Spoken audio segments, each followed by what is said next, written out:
are your hosts, Tom Stevens and Mike Melby. Hey, that's us. Tom Stevens here, Mike Melby there, former voice of the Lincoln Stars.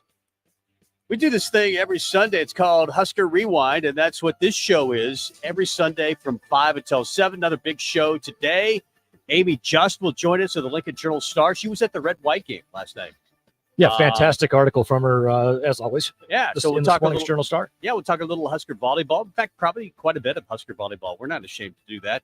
Why would we be? They're the best. They're unstoppable. I think they're going to be really good this year. Of course, Amy has been following Husker football, writes a lot about that as well. We'll talk about fall camp, maybe the Sims Irvin hype, the alternate unis, anything else we can think of. A lot of stuff on the docket. And then next hour, Jake Sorensen of Early Break with Sip and Jake. Yeah, we know Sip and Jake. And, of course, Bill Bush is in on that show as well. Really good show on the ticket every morning from 6 until 8. How are you, Mike? Doing well. Last day of vacation after about, 12 days off. Trip over to Knoxville for the Nationals last weekend. And then this last week, just doing some stuff around the house, kind of taking it easy. Although Tracy and I never take it easy. We always just do a lot of stuff. Take some advice from Don Henley. And take it easy. No, that's not what I do. I do a lot of stuff. Don't. I have fun. You work like 100 hours during the week, and then on the weekends you do this show. Yeah, but it's fun. You have the strength of 10 men. Yeah, You really do.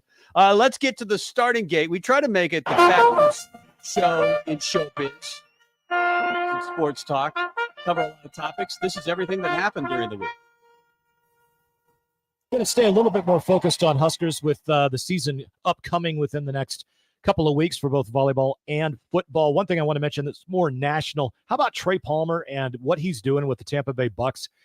The dude's the real deal. They clocked him at 24 miles an hour in the game. 24 miles an hour. I know he ran the fastest time of the combine, right? Yeah, I don't know if it was. And he still went the 6:33.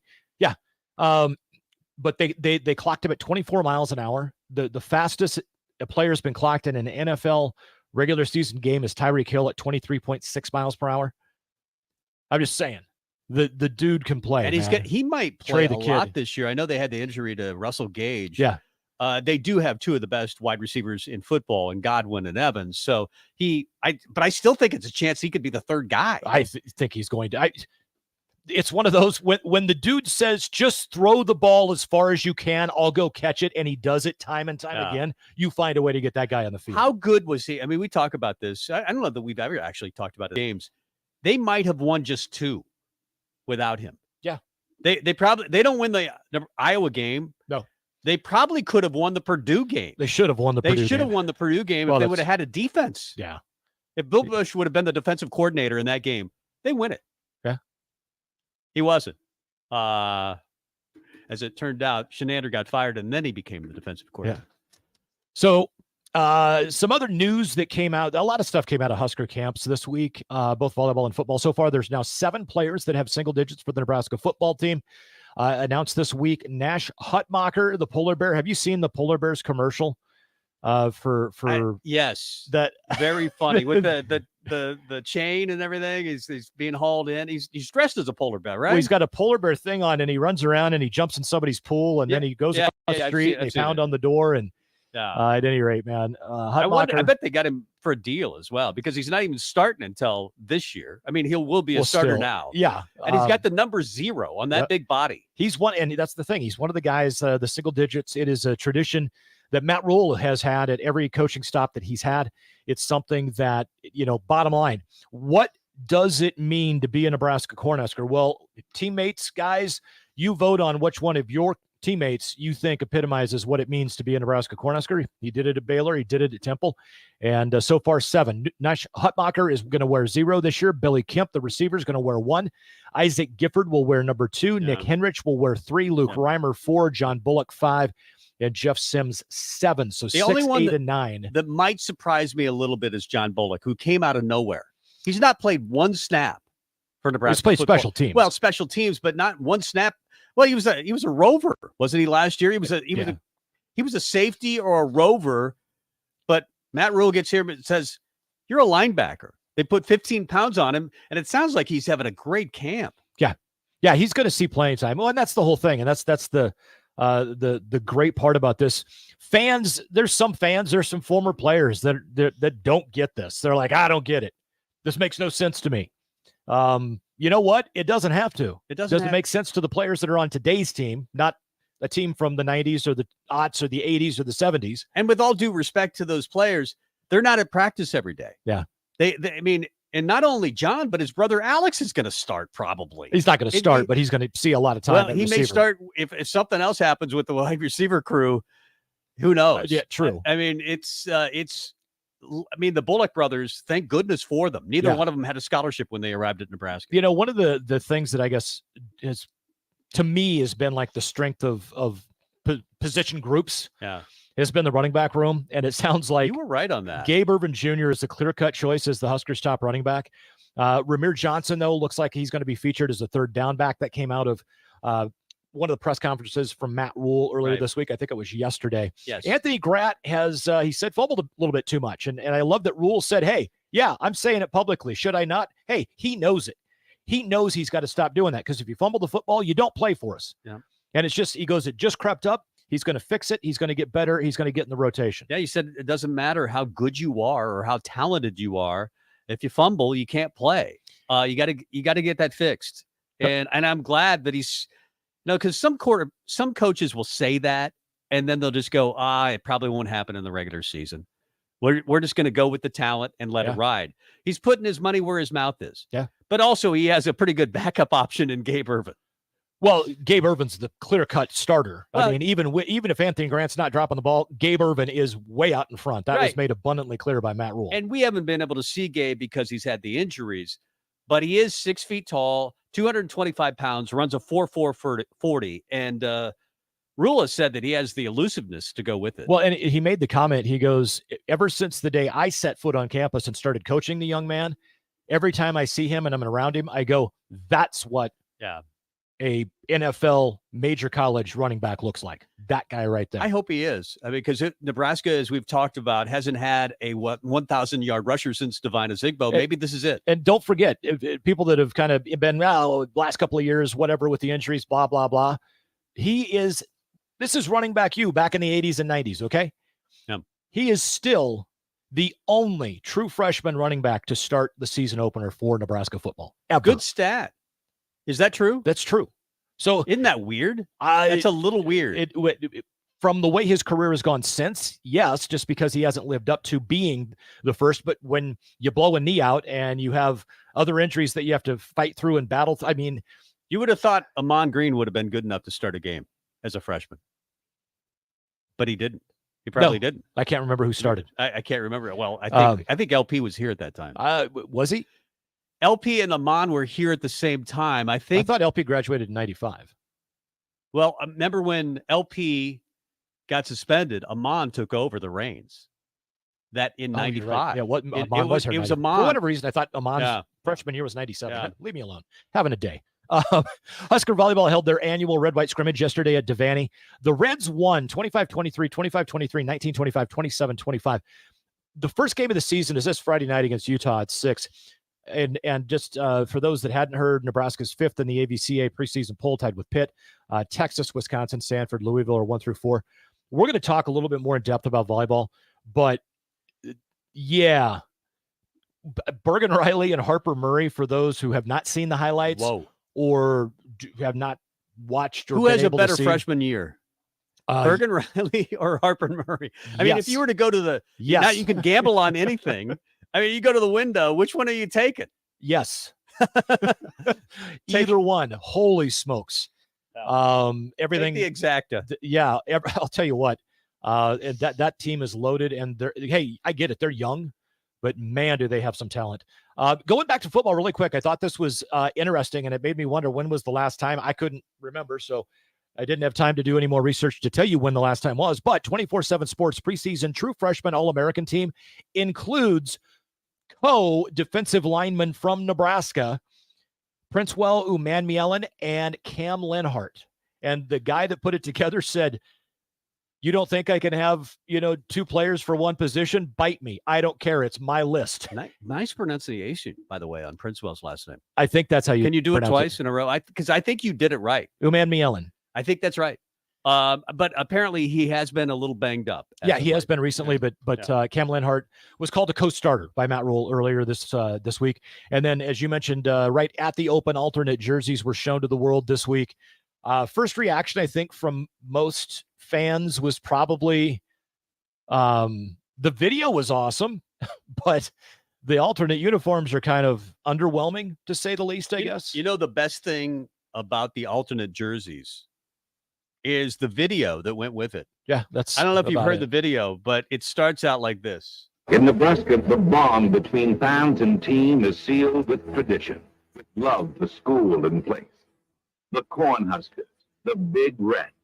This was not a new affection. The significance of game day in Lincoln is unquestioned. Tickets are precious jewels, impossible to beg or borrow. I don't remember when that video first came out, but I thought John freaking Facenda doing a Nebraska video, that's the best thing ever. Since we were talking a moment ago about college freshmen, I want to throw this out there. If you are a UNL college student, listen up, whether you're a freshman or not.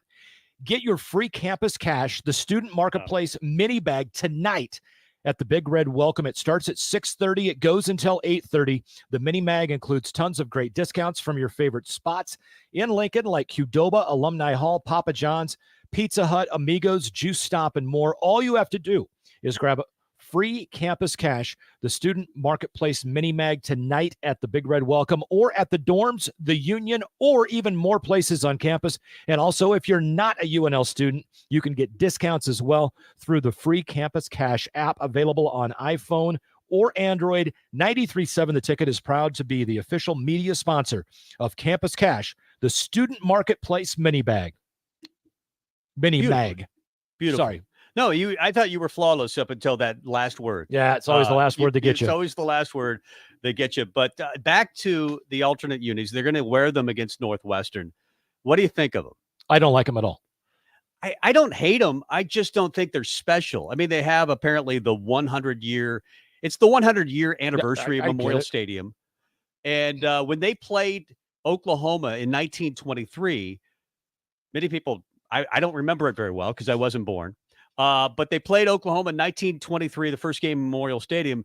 They wore blue jerseys so Oklahoma could wear their normal red jerseys, which is really weird. So apparently there's a blue outline in these alternate uniforms, which you can't even see.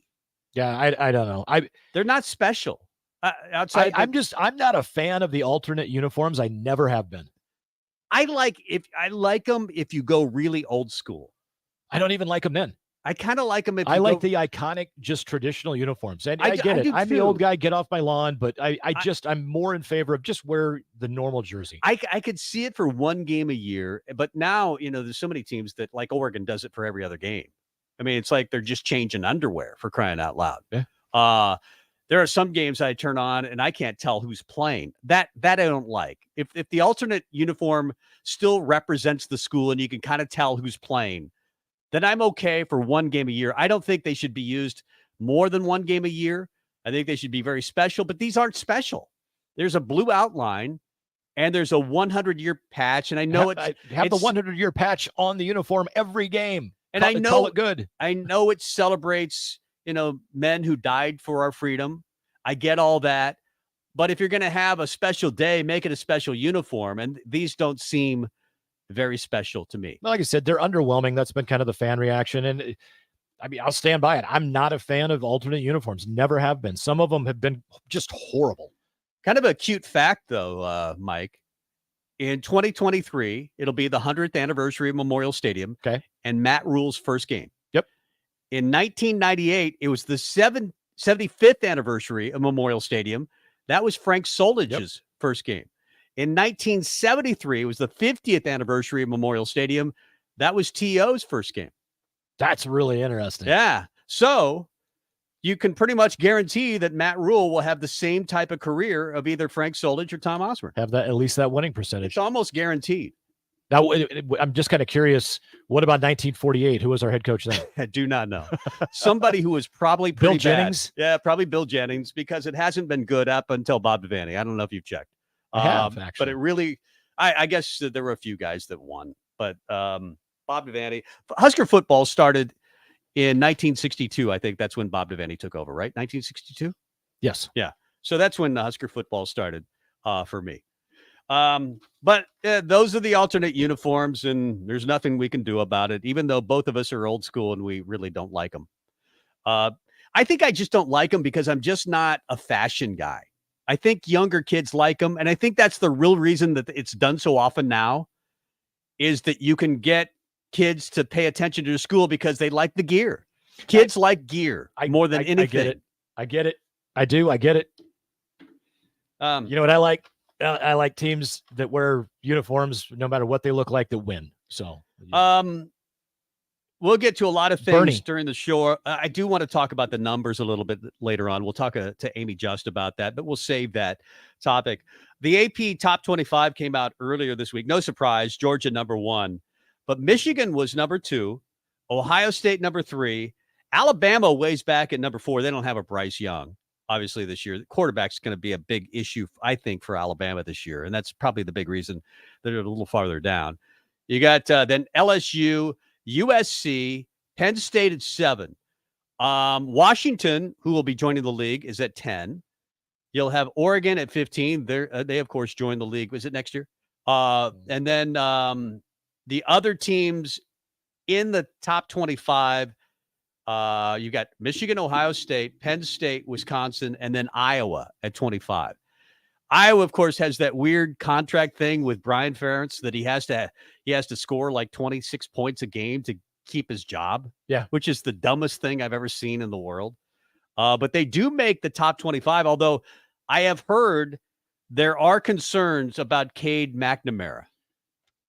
I heard that. And real quick, George Potsy Clark was Nebraska's head coach in 1948. Potsy, wasn't he with the Fonz he on was, Happy he Days? was, that's what happened after his 2-8 season as the coach at Nebraska. He starred on Happy Days with right. Henry Winkler. And I remember the Fonz always saying to Potsy, "Sit on it, Potsy." So I wonder if that's why he got fired, because he was sitting on it. I don't know. But anyway, there's their top 25. And the Big Ten has 8 schools if you include. If you go 5 if you don't include, but I include them. They're part of the family, even though if they aren't in the family yet, they're part of the family. Off the Sutter Heyman text line, give me Johnny Rogers era throwback alternates.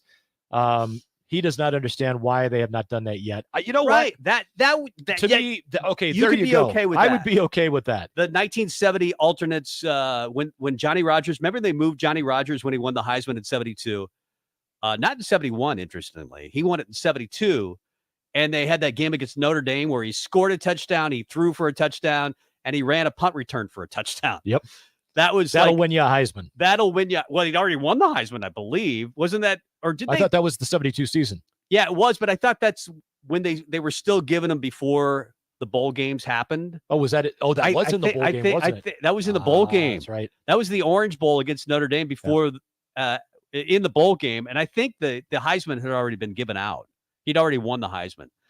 But it always made me wonder, that bowl game, when did it become Tom Osborne's idea to put Johnny Rogers at running back? I mean, he should have always been a running back, right? Or just played all over the field. I think in today's era of college football, it'd be interesting to have Johnny on and see what he says about it in the spread offense era, where it's all about matchups. He would have been all over the field. Well, think about what Scott Frost tried to do with Wan'Dale Robinson. Right. That's a good comparison. Yeah, I mean, Johnny Rogers back in 1970, 71, and 72. Yes, please. Yeah. He may have won 3 Heismans. Yeah. It turned out he was pretty good. Amy Just, I want to get to break early so we have lots of time for Amy. She writes for the Lincoln Journal-Star. We'll talk about Husker volleyball. They looked really good in the red-white game last night. They start the season at what, number 4 or 5? 5. Tied for 5th. Yeah, tied for 5th with Pittsburgh. Okay. They start at number 5. We'll talk a little Husker volleyball. Of course, we'll talk Husker football at large as well. Amy Just from the Lincoln Journal-Star is next. Well, I'm an interior designer. A lot of builders don't have designers on staff. I'm included with our Aspen package and can make your home more custom to your taste, your needs, and your wants. Rachel's our interior designer at Aspen Builders. She's one of the reasons that makes us really good at what we do. I'm Bob Benish, and we absolutely love how Rachel takes care of our clients. I think the biggest challenge with building is a lot of clients are worried about all the choices. When they come in, they kind of have a deer in the headlights look. I like to ask people at the end, so what did you think? And usually they pause and they say, you really broke it up, kept it simple. We just did one meeting at a time. So I wasn't looking at all the decisions I had to make. I had plenty of time to decide things. You walked me through it all. It made it simple. Make your dream a reality and call Aspen Builders at 423-6811. Online at aspenbuildersinc.com. Your dream home is waiting at Aspen Builders. Hi, everyone. Kendall Warnock with A1 Automotive in downtown Lincoln. If you're looking for an automotive repair facility you can genuinely trust, we would be grateful for the opportunity to earn your business repairing your vehicle. We have ASE master technicians and qualified to work on a variety of vehicles from Hondas to Porsches, Jaguars to Toyotas, and Chevrolets to Fords. We pride ourselves on customer service and relationships, and we would be grateful for the opportunity to serve you. Give us a call at 402-477-4660. A1 Automotive, always honest answers. Hey guys, Jake Sorensen here from Early Break. The garage door at our house has been needing replacement for a couple years, and a few months ago, we finally did something about it. Steve's Garage Doors and Services was great through the whole process in providing options and also going to the next level to get a door that was approved by our HOA. And best of all, the removal of the old door and installation of the new door was done smoothly with no issues. Call Steve's Garage Doors and Services today at 402-480-9462. Hi, Sean Callahan here of HuskerOnline.com, inviting you to join us here on 93.7 The Ticket every Saturday morning now. In our new time, we're on from 8 to 9 with the weekly Husker Online radio show. We'll give you the latest in recruiting. We'll talk about what's going on with both football, basketball, and we'll probably share a few stories from the inside. It's every Saturday morning right here on 93.7 The Ticket. It's the Husker Online radio show from 8 to 9 a.m. This is Sunday Rewind on 93.7 The Ticket and theticketfm.com.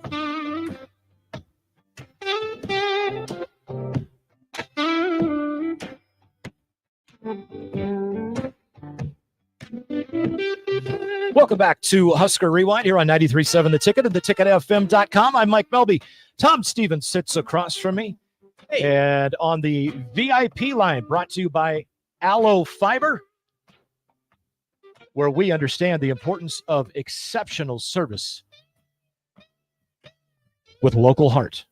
Big thanks to Aloe for sponsoring the VIP line. And on the VIP line, for the first time on our show, very happy to have Amy Just, columnist for the Lincoln Journal-Star, local talent that went and made it big and then came home and is just dazzling us with incredible stories. Amy, I was stoked because I had heard how good you were and all the great work you did down in New Orleans when you were hired to come in and jump back or jump in with the Journal-Star. But man, your stories are so in-depth and so well written, and you just kind of, I look forward to every time I see you've got a new byline. Oh, thank you. Your check is in the mail. I appreciate it. Thanks, Dad. Yeah, that's Melby with a B-Y-E, E on the end. So anyway, I want to start things out. Let's talk about you for a quick minute on the move back to Lincoln, or back to the state of Nebraska. How did that all come about? Yeah, so they reached out to me, and anytime that I get called by recruiters, I always listen. You never know when you're going to work with somebody again. Like the Omaha World Herald tried to hire me right out of college, and it just didn't work. I'd accepted another job already. But you never know who you're going to run into later down the line. You never know what the pitch is going to be. So I didn't want to answer because I thought that they were calling me to ask if I would be interested in Parker's job. Because Parker had announced that he was leaving. And I'm like, I don't want to be a college beat writer again. Like, that's just not what I want to do with my career. And then they were like, no, Steve Sipple is leaving. I'm like, what? No, I don't believe you. So that just goes to show you never know what's going to happen. People change jobs for all sorts of reasons. But yeah, it's been great to be back. But yeah, no, I definitely never thought that he would leave. I've been reading him my entire life, and I'm selfishly happy he did, because I've been able to do some really cool stuff, and it's been fun for me to be back. I've had a lot of just really creative pieces that I'm really proud of, that I wouldn't have been able to do where I was at before. Well, I think it's worked out well for both of you. I think Steve's happy at Husker Online, and you're happy at the Journal-Star. You always hear this, and I remember Bo Pelini saying it, that he was at Oklahoma, he was at LSU, and Lincoln is a bigger fishbowl. I mean, there are more eyes on Nebraska football than either of those schools. Do you think that's the case? Yeah, 100%. So there were, when I covered the Saints, there were like 5 full-time, like true beat writers, and then a couple old columnists, and then some other people that would come by every once in a while. But like, if there was an open practice, there weren't very many people there. Like, the 4 TV stations in New Orleans were there. Everyone's like, but like, as in terms of like reporters, like print reporters or digital reporters, there just weren't very many. And like the same goes for like the LSU beat. Like when I was there, like I thought that was huge. And now like I'm around Nebraska football and I laugh and I'm like, nope, not even close. Well done. One of those articles that Tom was alluding to, that it's very in depth, and it almost seems like you wound up going into the interview part of your chat with Trev Alberts a couple of weeks ago with maybe a direction in mind that you wanted the interview to go, but you wound up with a couple of stories. And I noticed that with a lot of your writing. What is your thought process like when you went into that interview with Trev? What was the thought process going in, and then when you got done, did you go, I have some gold here, I got a couple of stories? So I had scheduled that interview the day before the Oregon and Washington conversation even started. So I lucked into that one. We were going to talk about realignment for sure, but like it wasn't going to be like, present of mind, because it was not something that I thought would happen in between when I scheduled it and then when the interview happened. So that was just lucky timing on my part. But I like to keep a running list of questions that I have for people, like in my notes app on my phone. And so I had gotten to the point where I had like 30 questions that I wanted to ask him about like random stuff. So that's why I just went ahead and scheduled it, because 30 things, super random questions about a lot of different things. It's always good to check in with him before like the season starts and all of that. And so that was really where I wanted to go with it. I just wanted to get his thoughts on a number of random things. And then of course, Oregon and Washington to the Big Ten happened. I'm like, I had some good timing on that one. I'll take that. So Yep. It was fortunate timing, but also just, I wanted to talk to him about like facilities updates and just a bunch of other stuff. But yeah, so that's kind of how that came to be. Well, Nebraska's struggled in the athletic department since Bob Devaney, and maybe a little bit, Tom Osborne got it back on track a little bit, but Bill Moose had his problems. Sean Eichhorst had his problems. We always say that, it was Bob Devaney that had the wisdom to pick Tom Osborne. Now it's Trev, the rebuilding process of the facilities, and now he's made the hire of Matt Rule. How important do you think that is it that he get this hire right? It feels like you're at the last resort. Maybe it felt like that with Frost as well. Yeah, so I did not work with either of those guys, so I can't speak to, how they were. But yeah, it just feels like this is it. Like Nebraska's been a sleeping giant for a long time, and what if the sleeping giant never wakes up? You hope that it does, but it just feels like you can't wait too much longer, especially just with the state of everything in college athletics now. Like the rich get richer and the poor get left behind. And it just feels like they need to win, like not this year, but like soon. Otherwise, you worry that they'll be left behind. And then what happens after that? I'm not sure. Exactly. Fall camp's underway. It's been kind of interesting. I want to ask you a little bit about the video series. There's been 2 episodes out, about 30 minutes long, From the Inside, I think is what it's called. And Matt Rule has a very heavy directorial hand in these. He, allows what gets to get put in there. What are your thoughts on those videos? I like it. It's like a Nebraska version of Hard Knocks, kind of. Yeah. Exactly. It's not as long, or it's not like as in-depth as Hard Knocks is, but I think it's like really powerful for people to get, pun absolutely intended here, an inside look at what, goes on behind closed doors, because you don't get to see, like, the general fan doesn't get to see these people as people.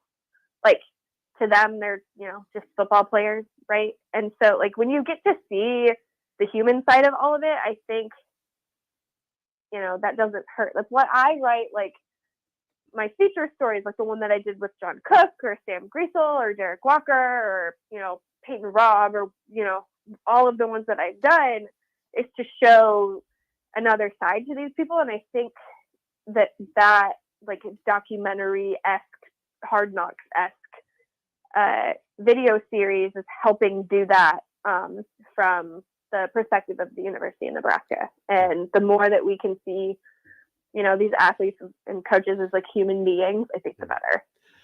Amy Just of the Lincoln Journal-Star joins us. What stuck out to you? Nebraska has stayed in the dorms. They've gone with the numbers just 0 to 9 allowed. There's seems to be a culture shift, fall camp. What stuck out to you so far in the new era of Matt Rule? I'm ready for games. Yeah, me too. I'm ready. I'm over the talking.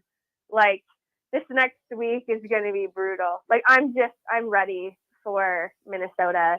Like, it has been talking season since he was hired in November, and I'm just ready for it to start. Yeah. I think we all are. But what stuck out to me is the buy-in from everybody, because it can be really hard to change your coaches. Like, some of these guys have had like 3 or 4 different position coaches since they've been here, 3 different head coaches, and that's tough. Like, constant change. Do I even want to do this anymore? But the buy-in from all of them has been really good from what I've heard and what I've seen. So that's, inspiring, I guess. Because it's really easy to be like, nah, I'm good. Like, I don't need this. Yeah. Exactly. So we're getting close to football season, which means that you're down to your last couple of free Saturdays. I don't know. Did you do anything fun yesterday? Like maybe hang out at Devaney? This is volleyball erasure. Yeah. I worked yesterday. They had the red-white scrimmage, so I worked all day yesterday. But I did go to the pool earlier this afternoon, so Nice. that was. So speaking of your day yesterday, let's talk a little bit about John Cook and the volleyball team. Everything that I saw from highlights that went on and the things that I got out of your article about it, I'm fired up. Like I used to play a lot of sand volleyball and my knees and my back are like, we can go one more year. Let's go, old man. Cause this team is so exciting. Yeah, I love the energy. I love the way that they, get up for each other. Like, there's just something different about this squad. I don't know if it's the infusion of young energy from all of the freshmen who are just excited to be here and excited to compete or what, but I went to the first day of practice, the second session, because they did 2-a-days, and even then I was like, okay, like, this feels as competitive like as a match. Like, and you saw it again yesterday for those who tuned in. I don't know. I think that this team has a lot of potential. I am very curious how the starting lineup is going to shake out. I have an idea, but I don't know. There's a lot of different ways that you could go with it. And I think that if they figure out the right blend of who to go with, that this team could be playing well into December. You wrote a great article on John Cook, and I know you visited him at his Wyoming ranch. The guy's 67. He feels like he could go till he's 77 or maybe 87. I don't know. He's in ridiculous shape, and his mind seems to be fully intact. What did you gather, aside from just the volleyball part, from visiting with John Cook on his ranch? I mean, like, I see why that place is so refreshing to him. So it was refreshing to me. You know, he's incredibly active. Like, we went out on a fairly easy hike because all the hard hikes, it was still completely snow-packed, and I don't have snowshoes. So it was, you know, really good. But yeah, he's in like better shape than I am, which is, you know, not saying much, but he's, you know, it was incredible being out there. Like, it just was so, the word that I keep coming back to is refreshing. And in the world that he is in, it is nonstop all the time. And, you know, you worry about burnout. Like, do you want to keep doing it? Like, the world of college athletics has changed so much within the past 5 years, and you either adapt or you get out. And he has done a really great job of adapting to all of the new changes that have made the sport very, very different since when he first stepped foot in the Coliseum. And I don't know, I just feel refreshed, like, being around him too. Like, his perspective on everything is just so fascinating to me. And he still has that competitive edge. You know, you wonder, you know, as coaches get closer to the end of their tenure, do they still have it? And that is not a question with him in any way, shape, or form. He is as competitive as ever, maybe even more. He's so fired up. He's so excited about this team. He feels that he's coaching better than he ever has. He's recruiting better than he ever has. And this season could be a fun one. Amy Just from the Lincoln Journal-Star joining us here on Husker Rewind on 93.7 The Ticket. He almost seemed giddy in the press conference after the red-white scrimmage yesterday to me. Oh, yeah. So the one question I have for you with the volleyball team, you said you got a pretty good idea who you think the starters probably will be. I'm just kind of curious. They've got so much talent. You can get more talent on the floor running a 6'2", but running a 6'2" from the setter's perspective, it makes it hard for people to get in rhythm. So the 5'1" is almost better. What do you foresee any chance they go back and try a 6'2" again this year just because they have so much power? No. Okay. Yeah. I don't. I just wanted to ask. No. I mean, I see it from, like, they have so much talent outside, but I don't think so. I don't think so. I think that your setters have to be really consistent with each other. And I think that Bergen and Kennedy are too different. Like, they're both good in their own right, but I think they're different. And I don't know. I think whoever wins that out, I think I have an idea. I think they're going to go your 5'1". Like, John does not particularly enjoy the 6'2". They had to do it last year. Yeah. It's interesting, this team. They have 5 freshmen, no seniors. And there are a lot of teams kind of like Wisconsin that have gone with, you know, older girls, 24, 25-year-olds, where Nebraska has gone more with the Duke model in basketball. You get the top 5 players in the country and you just line them up. The thing is, in volleyball, they can play for 4 years. They usually just go to the NBA if they play at Duke. So they do eventually get older. But have you ever seen a more talented roster in any sport than Nebraska has in volleyball right now? I mean, it's up there. It's up top there. to bottom. Yeah. I mean, I guess we'll find out. But as far as Nebraska is concerned, I mean, I don't remember a more talented team. No, it's just, like I said, watching some of the highlights that I was able to see, Harper Murray, oh my goodness, is going to injure someone. I mean, if you're sitting in the front rows of games, Yeah, have your head on a swivel if she's hitting, because it's going to go off somebody, and it's gonna be fun. just unbelievable talent on that roster. Amy, thanks for joining us. We hope we can have you back during the football season. Maybe get your perspective after games on a Sunday. Yeah, we will see. It's gonna be a wild year, and Okay. I'm not quite sure what's gonna happen. Well, but we're all along for the ride. Well, we're gonna hound you and hope you come back. So Well, I'm happy to. Next weekend is race weekend, so I need to. we'll give you a rest.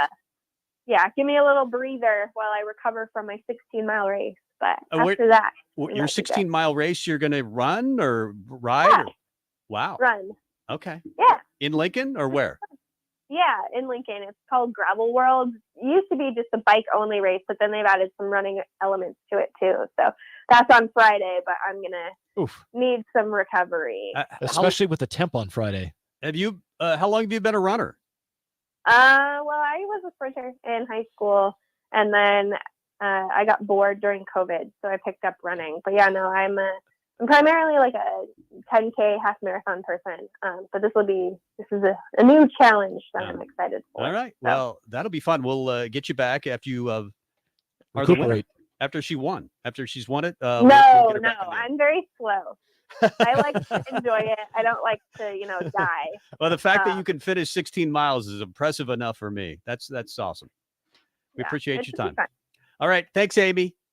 Thanks, guys. There you go. Amy Just, columnist for the Lincoln Journal-Star, and she's awesome. I mean, she's really, really good at what she does. I enjoyed that article on Coach Cook so much, but she's done so many other things. And she hasn't been here very long. Just over a year. Yeah. Yeah, I mean, already you've kind of gotten to know her pretty well, and it seems like Sipple just left the other day. Well, and that's the whole thing. I remember one of her first articles, if not her very first article, where she kind of explained, don't expect me to just talk football. I have a lot of interests. I have a passion for what I do, and it's going to come out, and some people may like it. Some people may not like it, but I'm going to do me, and I'm just going to do it to the best of my ability. And I'll tell you right now, every time I see a byline, I'm like stoked. I don't care what it's about. I know it's going to be something that's going to grab me in the first paragraph and a half, and I'm going to wish that the article was longer at the end. Yep. She's just a very good columnist, and she can do beat writing stuff as well. She's done that as well. She's just very good, and we'll have her back for sure once football season gets rolling. I want to talk about the new numbers. How many have been awarded of the 9? Like 7 of the 9? 7 of the 10. 7 of the 10. That's right. They won't go through 10, 0 through 9. Yep. So that allows you to give out 10. We'll talk about that. It's kind of an interesting new tradition that's happening at Nebraska. Did the players get it right? Because they're the ones that voted on it. We'll talk about the players that got their 0 to 9 jerseys, and talk some culture stuff as well. When we come back, Mike Melby, Tom Stevens, more after this. A lot of businesses say that they're family focused, but when tough situations in life arise, the business feels anything but for your best interests. James Enterprise Incorporated is hiring, and they will always treat their employees like family, as they do with customers. James Enterprise Incorporated is hiring Class A and B CDL drivers, a shop tech, and diesel mechanic. If you're looking for a career with a company that goes above and beyond to value you and your family, apply today at jamesenterpriseinc.com or call 402-432-6740.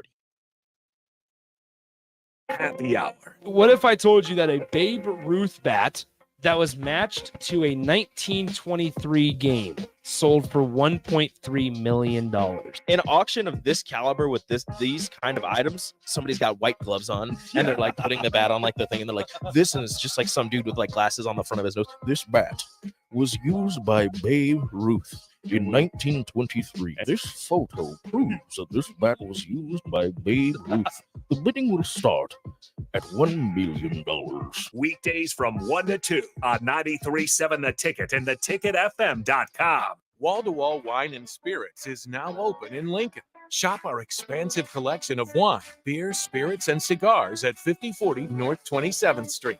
From top shelf liquor to crowd favorite beer, Wall-to-Wall Wine and Spirits has a beverage for every taste and every budget. Plus, join our loyalty program to earn rewards and save on future purchases. Shop Wall-to-Wall Wine and Spirits at 5040 North 27th Street in Lincoln. That's 5040 North 27th Street. Hi, everyone. Kendall Warnock with A1 Automotive in downtown Lincoln. If you're looking for an automotive repair facility you can genuinely trust, we would be grateful for the opportunity to earn your business repairing your vehicle. We have ASE master technicians and qualified to work on a variety of vehicles from Hondas to Porsches, Jaguars to Toyotas, and Chevrolets to Fords. We pride ourselves on customer service and relationships, and we would be grateful for the opportunity to serve you. Give us a call at 402-477-4660. A1 Automotive, always honest answers. When it comes to tackling your fall projects, having the right equipment can make a huge difference. At Sunbelt Rentals, they have an extensive line of tools and equipment to help complete any job. From lawn and landscape equipment to hand tools, pressure washers, portable generators for you tailgaters, and much more. Sunbelt Rentals makes it easy to get what you need when you need it. Drop in to see the experts at 5450 Alvo Road in Lincoln, or visit sunbeltrentals.com today to learn how Sunbelt Rentals can make it happen for you. This is Sunday Rewind on 93.7 The Ticket and theticketfm.com.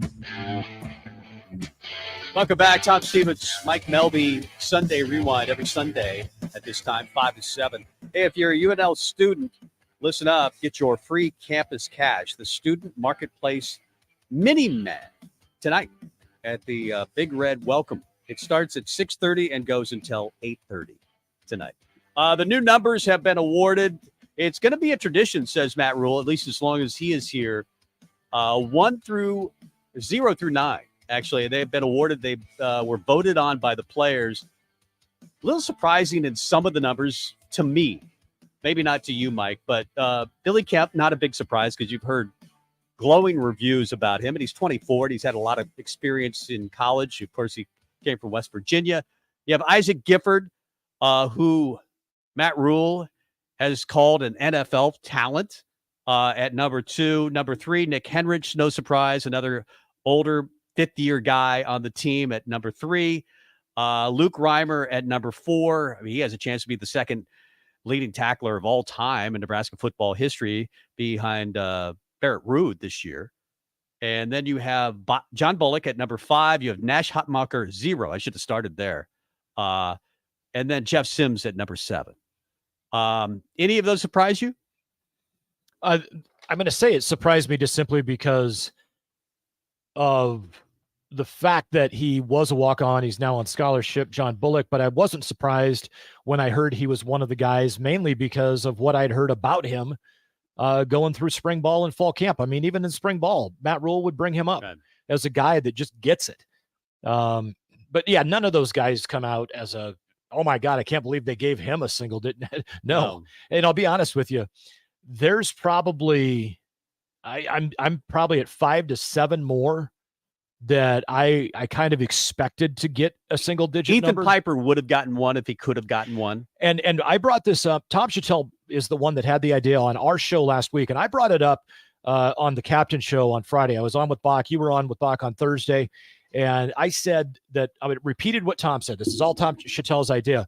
But if a lineman ever gets voted to get a single digit, I think they ought to give him the number 50 in honor of the greatest lineman that's ever played at Nebraska, Dave Remington. Yeah, they should. But that's, like I said, it's impressive that a He lineman has his own trophy. Dave Remington was pretty good. Yeah, when you have your own trophy. My favorite story about David Remington was that they would sometimes, like over Thanksgiving weekend, they would close the weight room. So he would go to the parking lot and push his car around the car lot. He would just he needed to live so badly, he'd push his car around the lot. Yeah, those were stories. I've heard they're actually true. So it's good when those stories are true. There's number 6 still available. Yeah, and already wearing 6, I think it's Quentin Newsom. So I would think he'll get to keep his number. Well, that's the whole thing. Maybe he won't. Maybe he like won't. He's one of the guys that I kind of expect to get. Well, you heard Tony White talk about him and say he's just amazing. Yeah. I mean, he's a lockdown corner. So I would think he gets 1. And then you still have 8 and 9. And you've got guys like Gabe Irvin's still out there. MJ Sherman's out there. Those are my other 2 that are like, that's my Tommy 3. Hill, maybe. I don't know. I mean, it'll be interesting to see who gets those last 3 numbers. Yeah. But well, Ben Scott's one that from a lineman standpoint that I was kind of surprised wasn't one that was mentioned when they said Ethan Piper. I was like, well, good for him. Yeah, I've heard all the stuff that he's done, and he's worked himself back from let's go to the 2021 Oklahoma game or 2020 Oklahoma game, and was not necessarily his best game, and worked his way back to a starting lineup, and he's been phenomenal since Matt Rule took over. And I was like, good for him. But I thought Ben Scott might be a guy that, again, he can't wear it, but may have been voted on to be one of the guys. All of this leads back to culture questions to me. I think it's a good tradition to start it because it's done by the players. The players, it gives the players more ownership, which I'm always in favor of. When the players vote on captains, which, by the way, Rule says he doesn't know if he'll have permanent captains. I don't think he will. He's already said he's not going to. Yeah, they're going to be game until by the game. end of the season. Yeah, until the end of the bowl season, I think. So he was assuming they'll get a bowl. But Deshaun Singleton said something interesting. I think that he was asked about these numbers, and he said the right guys are leading. And then he pointed to Luke Gifford, who takes him to the weight room whenever he wants to go, or takes him to the film room whenever he wants to go to watch film. And he goes, I don't know, basically insinuating that the right guys weren't always leading in the past. He didn't say that outright, but he says the right guys are leading. He kind of did without saying it. Yeah. By saying the right guys are leading this year, the right guys weren't leading in the past. Yeah. Like we didn't know that, but it's kind of comforting to know that maybe the right guys, I mean, if you want to have a team, and every coach says he wants a player-driven team, a player-led team. And sometimes you can have a player-led team with players that you don't want to lead the team. Mm-hmm. And that's happened, I think, at times. If guys aren't working hard and they're also the leaders of the team, that's a bad thing. Yeah. I don't know if you've heard, but that's a really bad thing. And I think you don't have a big question about any of these guys that have been given numbers, 0 through 9. One of the things that I got out of the weekend and reading, it's always fun reading the two local newspapers and all the great articles that come out. Sam McEwen brought up the fact that he watched like 5 hours of Dion TV here recently. And one of the things that got brought up is in one of the videos, offensive, defensive players get into a fight and a couple of offensive guys walked away. And Dion loses his mind and, blah, blah, blah. You got to be part of the brotherhood. You got to stand up for your teammates and this, that, and the other thing. And to me, this is the epitome of exactly what you were talking about from a culture standpoint based on Deshaun Singleton's comments. Hey, that culture is here today. Guess where it's not today? It's not where the coach has got to ridicule the team and the teammates that walked away from one of their brethren on the offensive side of the ball being in a fight. That's not a great culture yet. Now, maybe he'll build it. Who knows? The difference is outside of Sims and Billy Kemp on this list, none of those guys have been there more than a month at Colorado. You're talking about 70 new guys on that roster. Why would I go and get involved in a fight that I don't even know who the guy is? I just met him last week. He could deserve to be punched. I don't know. If I had known him for a year or so, maybe I would have, I'm going to stick up for that guy because that guy's my roommate. That's the guy I eat breakfast with every day. That's the guy that, dragged me out of a bar when I could have gotten in a fight. I love that guy. Yeah. You don't know these guys at Colorado. You just met them. I mean, I understand why. And I think the motive by Deion Sanders is he wants a brotherhood. Yeah. He wants guys to fight for each other. So go get in that fight. But it's hard to manufacture culture when you just got there like Tuesday, Well, from the standpoint of the players that did just show up for fall camp, they just got there, in the summer, et cetera. I do completely understand that part of it. But at the same time, I mean, again, look at what we've seen. I mean, the water balloon fight from a couple of weeks ago from after a Nebraska practice. Yeah, that was fun. You sit there and MJ Sherman, I don't care who you are. I don't care where you came from, how many stars, or that you were at Alabama or you were at Florida or you were at USC or Georgia. Makes no difference to anybody. When you have the cojones and the belief in the culture and the care that the head coach has for the program and for you to go break a water balloon over his head. Yeah. That's to me, that said something about the culture, and especially Rule taking it the way he did it. He's like, that's it. No off day tomorrow. It is true. The culture has been manufactured rather quickly with Rule. I mean, he hasn't been here very long either, but he's been here a lot longer. I mean, these players at least arrived, in the spring, most of them, right? That are fighting for each other. Deion's got so many guys that arrived in August. I mean, they kicked everybody off the team and then brought a whole new set of a team. I mean, they brought in a whole new team. And I just don't think you can manufacture culture. It's got to be something that is a little bit organic. You can do it by what Rule is doing by getting the right guys to lead.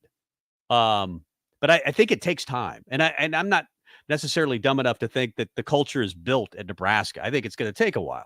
Off the Sutter Hammond text line, giving the offensive lineman the number 50 based on who gets the most votes or in something like that, single digit, is absolutely brilliant. Again, not my idea. I'm just rehashing it for Tom Chattel. That was Tom Chattel. Yeah, it was Tom Chattel. He said maybe you could give him Dean Steidenkugler's number too, or Weaver's number. Yeah, I get it. Yeah, but now still, but off the Sutter Hammond text line, this texter says, when I graduated from high school in 1991 and Remington was my idol, when I could not get number 50 as a freshman because a sophomore had it, I was absolutely crushed. Yeah.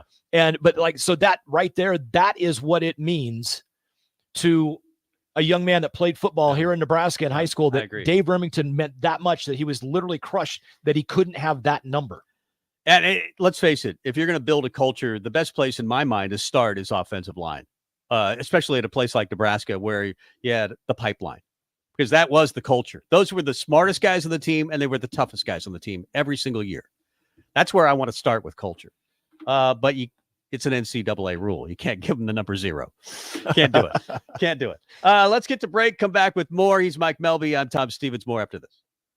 When it comes to tackling your fall projects, having the right equipment can make a huge difference. At Sunbelt Rentals, they have an extensive line of tools and equipment to help complete any job. From lawn and landscape equipment to hand tools, pressure washers, portable generators for you tailgaters, and much more. Sunbelt Rentals makes it easy to get what you need when you need it. Drop in to see the experts at 5450 Alvo Road in Lincoln, or visit sunbeltrentals.com today to learn how Sunbelt Rentals can make it happen for you.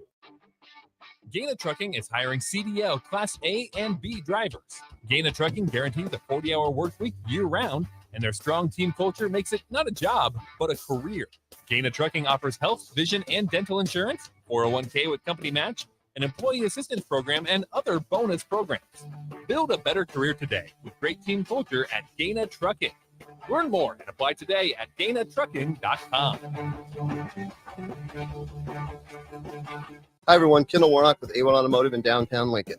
If you're looking for an automotive repair facility you can genuinely trust, we would be grateful for the opportunity to earn your business repairing your vehicle. We have ASE master technicians and qualified to work on a variety of vehicles from Hondas to Porsches, Jaguars to Toyotas, and Chevrolets to Fords. We pride ourselves on customer service and relationships, and we would be grateful for the opportunity to serve you. Give us a call at 402-477-4660. A1 Automotive, always honest answers. At Fairway Meat Market, your family, and as part of their family, they want to save you money on your meat and groceries. This Friday and Saturday, enjoy a 2-day sale on USDA Choice Bacon Wrapped Sirloins for just $3.99 per 8-ounce cut, a 5-pound box of snow crab clusters for just $49.99, and when you buy 2 1.75 liters of Captain Morgan spiced rum, you can get it for just $19.99. Stop by for the 2-day sale this Friday and Saturday at Fairway Meat Market in the Rockledge Square Shopping Center, just south of 84th and Van Dorn. When it comes to tackling your fall projects, having the right equipment can make a huge difference. At Sunbelt Rentals, they have an extensive line of tools and equipment to help complete any job. From lawn and landscape equipment to hand tools, pressure washers, portable generators for you tailgaters, and much more. Sunbelt Rentals makes it easy to get what you need when you need it. Drop in to see the experts at 5450 Alvo Road in Lincoln, or visit sunbeltrentals.com today to learn how Sunbelt Rentals can make it happen for you. Tune in to the Teammates Mentoring Hour each Wednesday from 6 to 7 p.m. on 93.7 The Ticket. Hear stories from the program started by Tom and Nancy Osborne and how it's changed mentors and mentees' lives and how you can be involved. The Teammates Mentoring Hour, Wednesday nights from 6 to 7 o'clock on 93.7 The Ticket and theticketfm.com. Wall-to-Wall Wine and Spirits is now open in Lincoln. Shop our expansive collection of wine, beer, spirits, and cigars at 5040 North 27th Street. From top shelf liquor to crowd favorite beer, Wall-to-Wall Wine and Spirits has a beverage for every taste and every budget. Plus, join our loyalty program to earn rewards and save on future purchases. Shop Wall-to-Wall Wine and Spirits at 5040 North 27th Street in Lincoln. That's 5040 North 27th Street. A lot of businesses say that they're family focused, but when tough situations in life arise, the business feels anything but for your best interests. James Enterprise Incorporated is hiring, and they will always treat their employees like family, as they do with customers. James Enterprise Incorporated is hiring Class A and B CDL drivers, a shop tech, and diesel mechanic. If you're looking for a career with a company that goes above and beyond to value you and your family, apply today at jamesenterpriseinc.com or call 402-432-6740. This is Brian at Midwest Bank, and we've been proudly serving clients in the Lincoln community since 2008, and we're excited to open a second location in January 2024 at 70th and Pioneers Boulevard. Our new branch will provide all the convenient services you're looking for in a bank, along with the friendly staff we're known for. Whether you're starting a business or expanding your business, our team is here for you, your community, your bank, Midwest Bank. Find out more at midwestbank.com, member FDIC. Hey guys, Jake Sorensen here from Early Break. The garage door at our house has been needing replacement for a couple years, and a few months ago, we finally did something about it. Steve's Garage Doors and Services was great through the whole process in providing options and also going to the next level to get a door that was approved by our HOA. And best of all, the removal of the old door and installation of the new door was done smoothly with no issues. Call Steve's Garage Doors and Services today at 402-480-9462. This is Sunday Rewind. Take it back now, y'all. Dang down, flip it and reverse it. On 93.7 The Ticket and theticketfm.com. Now, here are your hosts, Tom Stevens and Mike Melby. Hey, I know those guys. I've heard them before. That show's great. That's Tom Stevens. I'm Mike Melby. This is Husker Rewind on 93.7 The Ticket and theticketfm.com. If you're watching on the live stream on Facebook, YouTube, Twitch, or Twitter, or on Allo Channel 951, that's now fired up and working, right? Thank you very much, Austin. Awesome. We want to thank Sartor Heyman for the Sartor Heyman live stream. If you want to be a part of the show, you can. Call or text 402-464-5685. It's the Honda of Lincoln hotline or the Sartor Heyman text line. And this hour, I believe Jake Sorensen's going to be on the VIP line brought to you by Allo Fiber, where we understand the importance of exceptional service with local heart. And as opposed to being in studio, I talked to him on Friday, and he said he probably was going to wind up calling in. So I said, well, you're going to be on a golf course, of course. And absolutely. He said he was not. I was surprised, although it is going to be, or it currently is 194 out. So it's it well makes over sense 194 degrees. Yeah. It's very, very hot. I played a lot of golf this weekend. Friday was actually pretty nice. Yesterday got really hot. And I got a little hot as well because we got our butts kicked in the member, but that's okay. We played a couple of guys,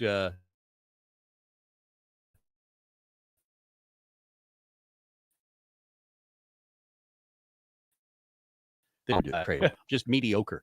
I want to talk a little Husker volleyball. The red-white scrimmage was last night. The red pulled away 3-1, but it was much better than that.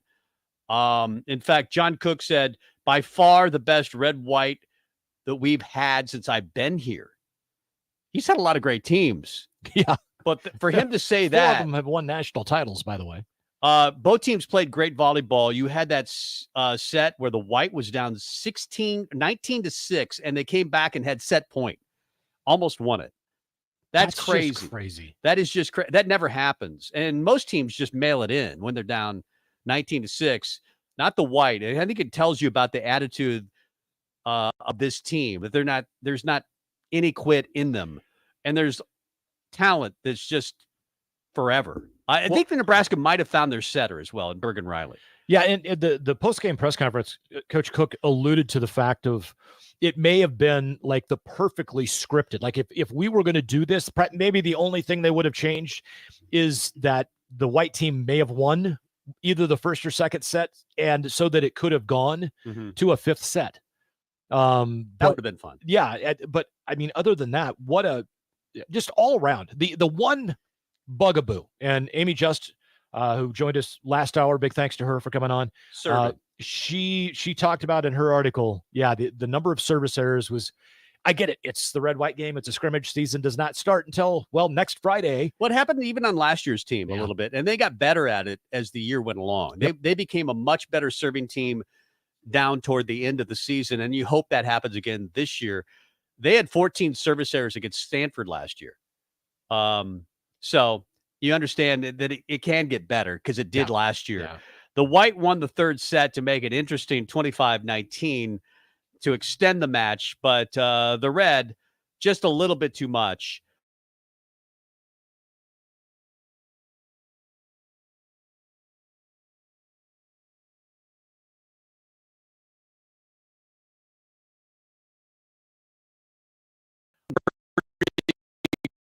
Good backup setter. If you wanted to look at the 6'2", you probably could do that on this year's team, as you mentioned with Amy. Allie Batenhorst had just a load of kills. You had Harper Murray with 13 kills. I think she led the way, 39 attacks. Merritt Beeson had 38 attacks, 13 kills, 11 digs.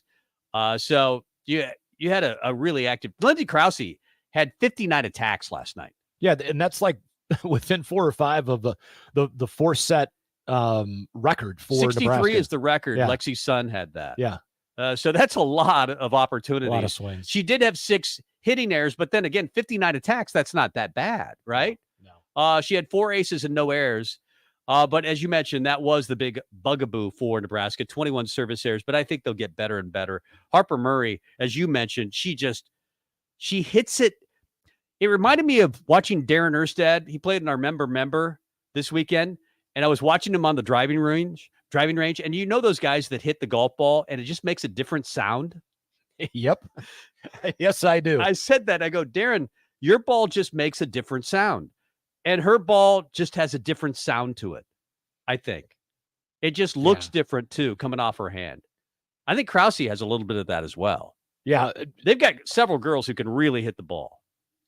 They do. It's interesting. Amy just said that she's got a pretty good idea what 6 are going to trot out against Utah next Friday night at 6 o'clock at the Devaney Center for the season opener for Nebraska volleyball.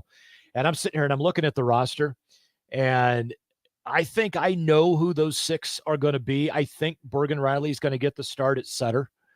I really do. Obviously, Lexi Rodriguez is going to be your libero. Although Lainey Choboy, one of the best freshmen this year in the country, I think she'll see some time as a defensive specialist. How do you pick that starting lineup? Merritt Beeson, the junior from Florida. She'll probably start. She's a captain. Yeah, Allie Batenhorst. Then you've got Lindsey Krause, but that's 3 outside hitters. So who's going to be the middle? I kind of lean towards Becca Alec. Andy Jackson played really well. But Andy Jackson and Maggie Mendelson both were fantastic. The middle is probably the toughest one to choose. Because Becca Alec was so good. How do you take last year. Becca Alec off the floor? That's the whole thing. How do you? And then you watch and see what Andy Jackson did yesterday, and all accounts from the practices that we've heard about. She's been spectacular. She might be the most Maggie athletic Mendelson. player on the team, which is saying something. She had 10 kills. She hit 437 yesterday as a middle blocker. Mendelson had 6 kills, had a few errors, only 12 attacks. But, you're talking about middles. It'll be interesting to see how it all breaks out because there's just somebody's got to sit eventually. Yeah. Remember Lexi Sun was a first-team All-American? She's a returning first-team All-American, and because of Allie Batenhorst, she doesn't play. start. Yeah. And she didn't play a lot in No. some games. Sometimes she didn't even play at all. It's a good problem to have. It's a good problem to have. No seniors on this team, 5 freshmen. I just think it's going to be a team that gets better and better and better. And it's going to be a fun year to watch. That game at Memorial Stadium can't come up fast enough. No. Wednesday, the 30th. Yep. The 30th. It's like Matt Rule keeps saying 8:31.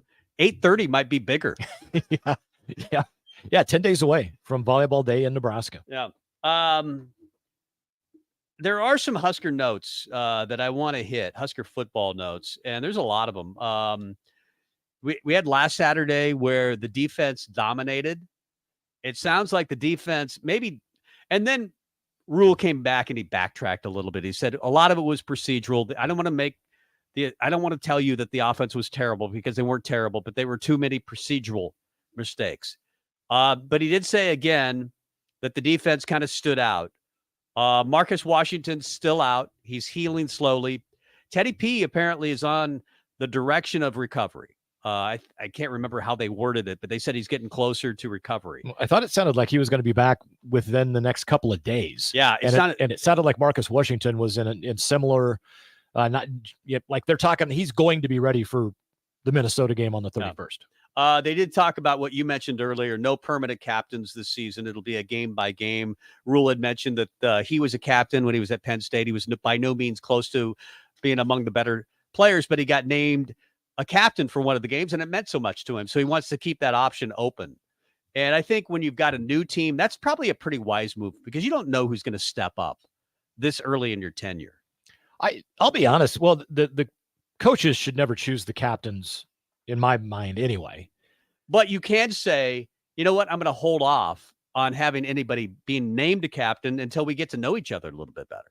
Yeah, I don't know that this is going to go away, though. I don't envision this being something that's just going to be for this year. I kind of think this is what Matt Rule is going to do moving forward. Yeah. Maybe he will have the team assign captains, but based on what he said about how, that meant so much to him the 1 week that he was voted to be a captain, if he ever goes away from this, think about what he's going to be taken away from, potentially about 30, 40 guys. Do you think it's possible that he thinks he's already named, the players have already kind of named the leaders by naming 0 through 9? Well, a little bit, yeah. So you've kind of named team leaders, and maybe those guys are also the captains. I don't know. To some extent, yeah. But the thing is, you're going to have, you're going to have a guy that you're going to have a Ty Hahn, who's a walk-on receiver, who's going to wind up playing. He's going to probably make a couple of plays where you just go, holy smokes, that guy's a walk-on. Yeah. And his teammates are going to go, well, do you know why he was able to make those plays? Because we watched what he's done for weeks and weeks and months on end during summer conditioning and camp and now into the season. And guess what? Next week, we're going to make him a captain.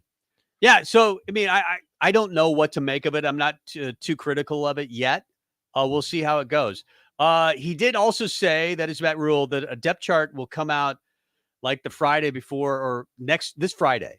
A depth chart will come out. It'll be a real depth chart. He says, I've never been asked about a depth chart so much in my career.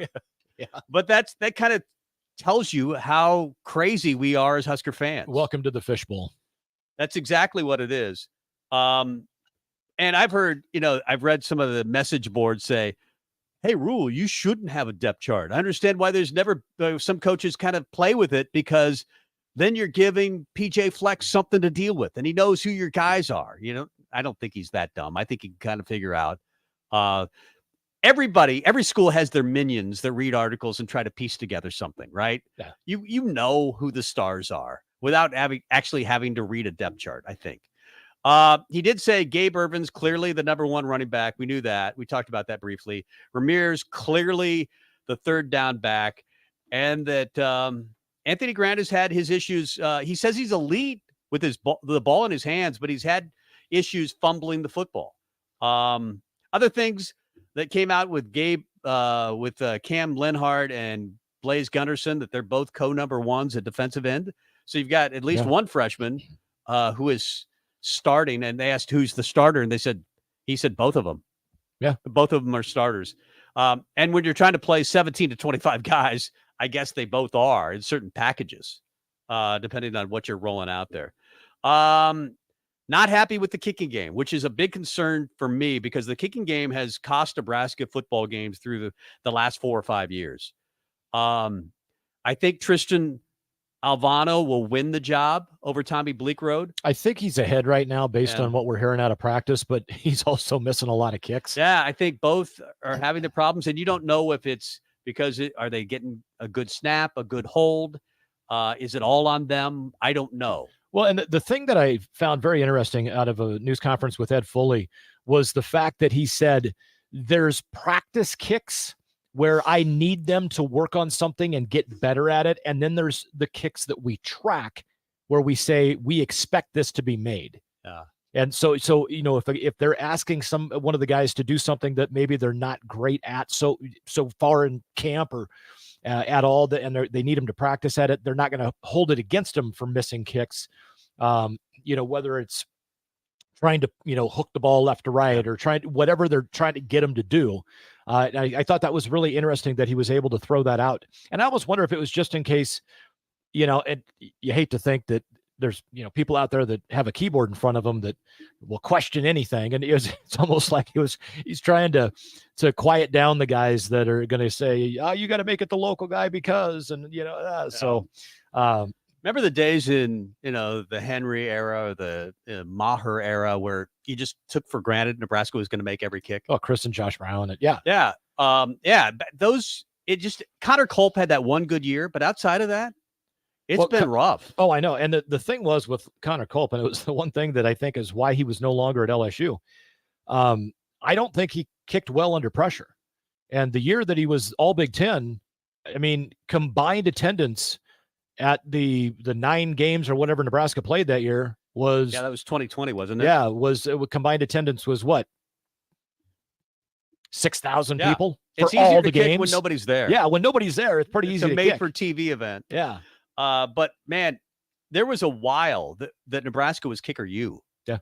They were just sending guys to the NFL, and it's no longer that. I think Alvano has a chance to be that guy. I mean, he's already made several kicks at Memorial Stadium. He's never played there as a Husker. He made 5 in the Class A game to beat Gretna. So I think he's going to be good, but we'll see. And until Nebraska gets it taken care of, it's a concern. Some other interesting things that Matt Rule mentioned. Chubba Purdy, massive improvement is what he said. He said he would describe Chubba as the throw-run guy and Heinrich Harburg as the run-throw guy. But they're co-number ones. But he did mention that Chubba's made massive improvement. Well, Jeff Sims is number 1. They made, or number 2. Chubba's number 2. I mean, they're co-number 2s, I mean. See, and I guess I don't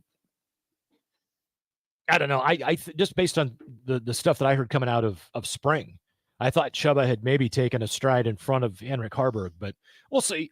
Hopefully you don't have to worry about it from a standpoint of an emergency. Hopefully it's But they've had to worry about it every single year for the last 15 I get it, years. but I'm just saying, hopefully that's not going to be the case. But hopefully the first one off the bench in a mop-up situation is, that's where we'll worry about it. That would be the ultimate thing, is that Jeff Sims just stays healthy and we don't have to worry about who the number 2 guy is. But he did say, I think we could win with both of them, which is what every coach says. Yep. I mentioned Emmett Johnson is a good alternative, but he also mentioned he's competing for the starting job as kick returner. Anything else? The one thing that I know the name has started to get brought up is Ethan Nation. Yeah. The young man, he's not a big fan of really tall water slides. I know that, but that video was great. With him. That was great video. He goes, my heart wound up in my butt. That's funny. Yeah, he's very funny. That young man has been. He was a late add to the recruiting class. Yeah. He was one of the last guys added. He was a high-profile guy coming out of high school, but he was a late add. Yeah, it's just kind of weird. It's the gist you get is that he's a guy that has forced people to notice him. Right. Whether they have or not, the coaches had a really good idea who he was, what he was about, what kind of talent he possessed. They didn't know what they'd get out of him because they hadn't coached him before. And man, this fall camp, it seems like he almost every day is doing stuff where the coaches are like, we may need to find a way to get him on the field. Yeah. If the defense is, they've won the first 2 scrimmages, according to Matt Rule, some of it procedural, but it seems like they've won the first 2 scrimmages. I think I saw somewhere PJ Flex saying he sees ghosts when he talks about Nebraska football because he doesn't know what to expect. He has no idea. You can go watch Matt Rule film from Temple and from Baylor and a little bit from Carolina, but it doesn't help you really. It doesn't help you to do any of that stuff. Go watch South Carolina last year. A little bit. You'll see Marcus Satterfield with. But I think he's changing his offense. He is because Spencer Rattler is not Jeff Sims, and Jeff Sims is not Spencer Rattler. No, they're different guys. And totally different playing styles. Yeah.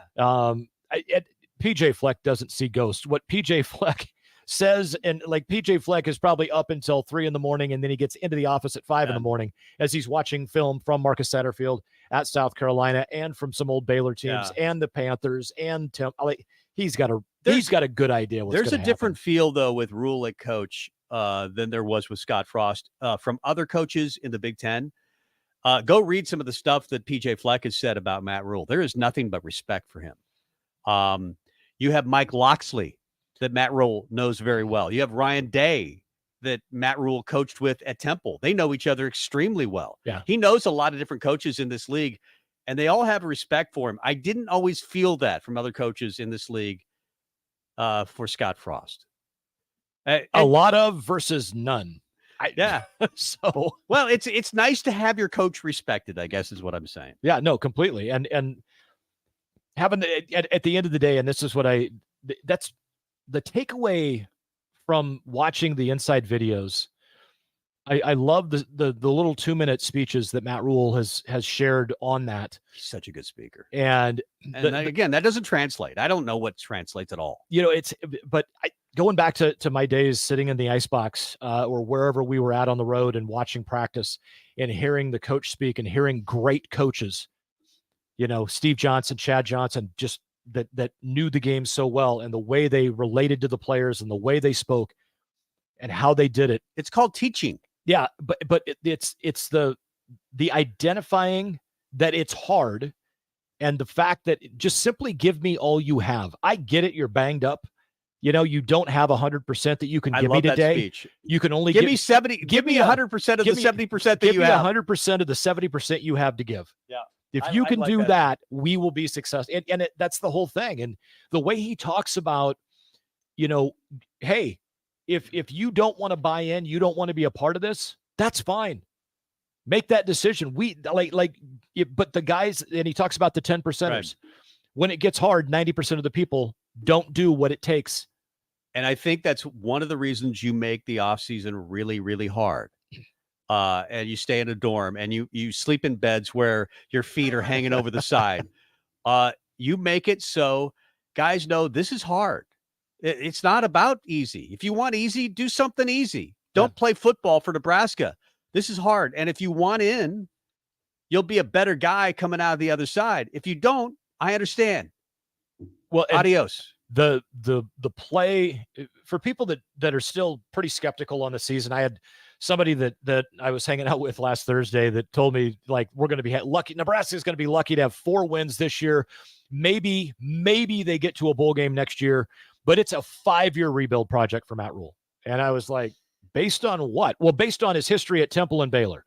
And I'm like, you do realize by the 3rd year, he was not only in a bowl, he was competing for conference championships. Right. And he's like, well, yeah, but it wasn't the mess Nebraska was. And I'm like, I don't. So there's still those. He's already addressed that question a little bit. Yeah. He says, look at the roster and look at the guys who will be starting. Unlike my time at Temple and Baylor, it was a lot of freshmen that were playing. Yeah. We're going to play a lot of 23, 24, 25-year-olds at Nebraska. We don't intend I don't hear a message where we're just bailing on the season and going youth movement. Well, exactly. Well, so the play that is in the 2nd episode of On the Inside, that Ramir Johnson takes a screen out in the flat and he tries to destroy 2 defenders who do not try to thump him or thud him, as the famous Scott Frost quote. So, we're going to thud it up to you. Really? So you're not going to play football? Yeah. That's great. Yeah, they can wear skirts as well, whatever. But that's the new alternative uniform. Ramir tries to destroy these 2, and they both are ready for it and try to knock him down. He almost knocks one of them on their butt, but they stop the play, and he's like, that is winning football. Yeah. That is not something you would have seen in a practice, and you probably won't see in a practice for a lot of major college teams. Yeah, I think there's actual hitting going on. I know there's good on good going on, and I love the 2 practice idea where the older guys go first, the younger guys go second. I think that could really help Nebraska. Development is really the blueprint that Tom Osborne gave to Matt Rule, and I think he's trying to adhere to that. We'll see if it works, but right now the reviews are pretty good for me. Let's talk a little more Husker football. Yeah. Jake Sorensen of Early Break. They have a pretty good show. I don't know if you've heard it. Early Break features Jake Sorensen, Steve Sipple, and Bill Bush. And we'll talk to Jake coming up next. This is Brian at Midwest Bank, and we've been proudly serving clients in the Lincoln community since 2008, and we're excited to open a 2nd location in January 2024 at 70th and Pioneers Boulevard. Our new branch will provide all the convenient services you're looking for in a bank, along with the friendly staff we're known for. Whether you're starting a business or expanding your business, our team is here for you. Your community, your bank, Midwest Bank. Find out more at midwestbank.com Member FDIC. Are you working in or looking to get into the electrical construction industry? The electrical workers of Local Union 265 are now hiring licensed journeymen and apprentices and are offering great pay and benefits. Call Mike at 402-875-1034 to apply. Start your electrical career today. Hi, everyone. Kendall Warnock with A1 Automotive in downtown Lincoln. If you're looking for an automotive repair facility you can genuinely trust, we would be grateful for the opportunity to earn your business repairing your vehicle. We have ASE master technicians and qualified to work on a variety of vehicles from Hondas to Porsches, Jaguars to Toyotas, and Chevrolets to Fords. We pride ourselves on customer service and relationships, and we would be grateful for the opportunity to serve you. Give us a call at 402-477-4660. A1 Automotive, always honest answers. There's nothing quite like the Mercado by Certified Piedmontese Beef. The Mercado offers unique ingredients you can't find anywhere else, open every day from 8 a.m. to 8 p.m. The full-service butcher shop and retail store is wonderful for meat lovers with their exclusive certified Piedmontese beef and assorted sausages, plus other quality meats, including pork, chicken, and a wide range of the freshest seafood. Plus, every Friday from 11 to 2, the Mercado serves up the best lunch in town on their Friday Feast menu. Stop in at the Mercado today at 84th and Havelock or visit their website at cpmercado.com to see current deals. Eagle Chassis are back and better than ever. New owner Mike Boston, who has been building Eagle Chassis for the last 2.5 years, will be using the same high-quality raw materials and equipment that Eagle Chassis have always been made with. Located in Lincoln, Nebraska, Eagle Motorsports LLC will continue to provide sprint car teams with the safest, most durable chassis there are. They will give drivers the strength, flexibility, and durability that they need to win on race night. If you're looking for a new chassis or need repairs made to your current one, call Mike at 402-826-0302. The Butchery by Venue is Lincoln's premier specialty grocers.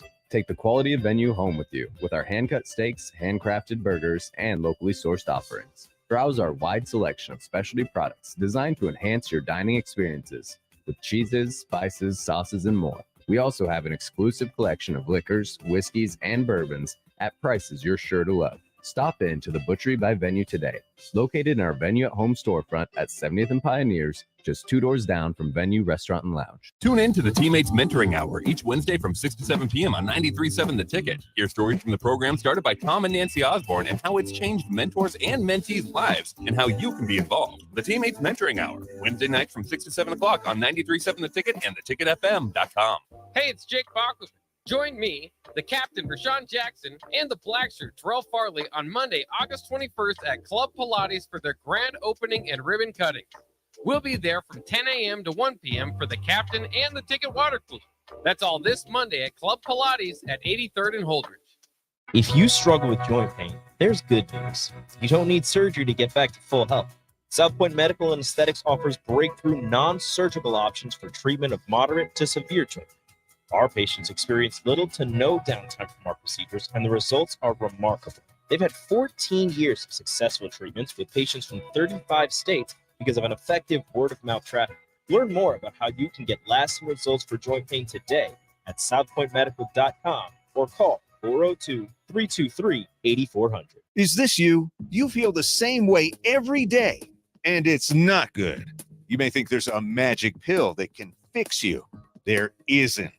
Limitless Male has found that the majority of men who admit they feel bad are suffering with low testosterone, which can cause these symptoms: low energy, brain fog, belly fat, muscle loss, low libido. Sound familiar? Get your testosterone checked at Limitless Male. Your first consult is free. Insurance accepted. This is Sunday Rewind on 93.7 The Ticket and theticketfm.com.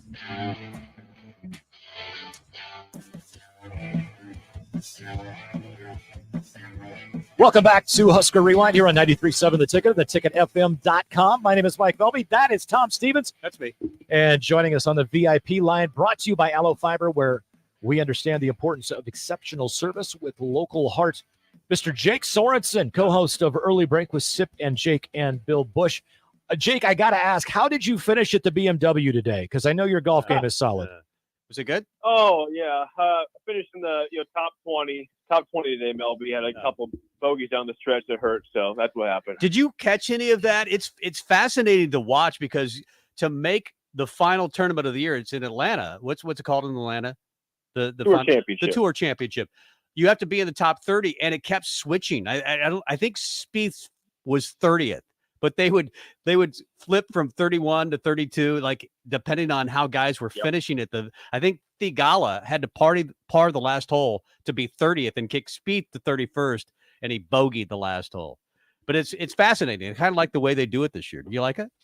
Yeah, it's a lot of drama. I did watch the back nine. I saw Victor Hovland shoot the 28, which is the big story. It was just an incredible 61 he had today. But in regards to the FedEx points, yeah, it changes. It's a lot of drama. You're right. Thigala was going to be in if he makes the par, he makes the bogey. That gets Spieth, and it was cool that they had that monitor the whole time. So that was some good drama outside the actual winner of the tournament. So I did enjoy that. It was interesting with Victor winning because he was like 5 shots off the lead, and I thought he's over. I mean, it's going to be Scotty Scheffler who wins going away. He had like a 4-stroke lead, and as you mentioned, just Hovland just got red hot. Ends up winning the tournament. So congratulations to Victor. Your overall thoughts on fall camp? I know we're getting, the final 10 days. We talked to Amy just earlier. She said she's just ready for football. Are you in the same zone?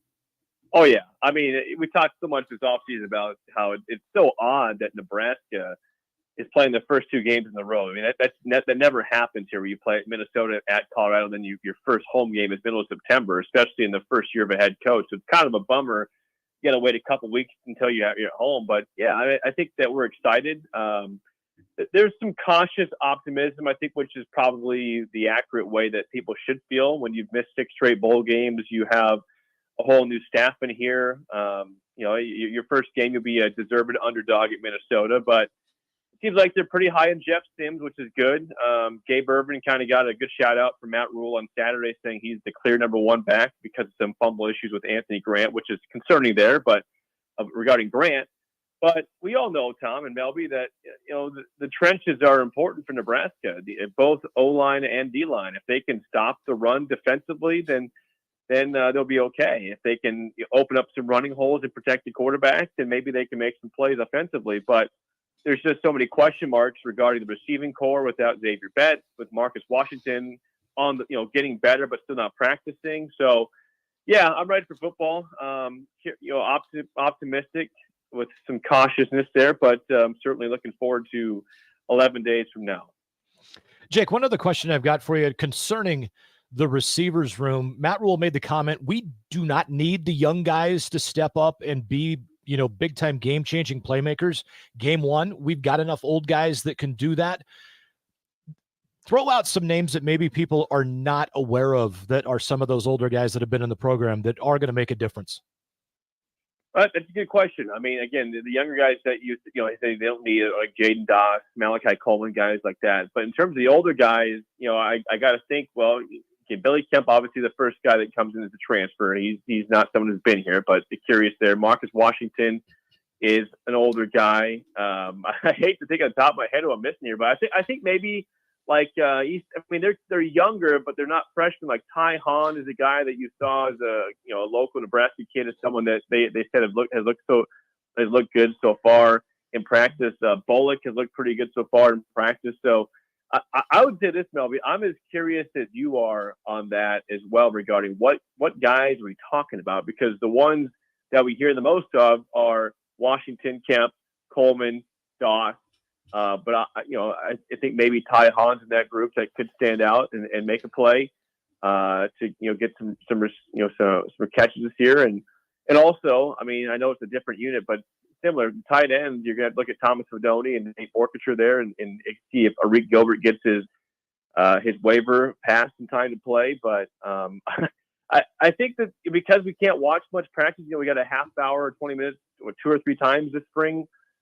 There's still a lot of questions that need to be answered, especially since the very vanilla spring game that Nebraska had back in April.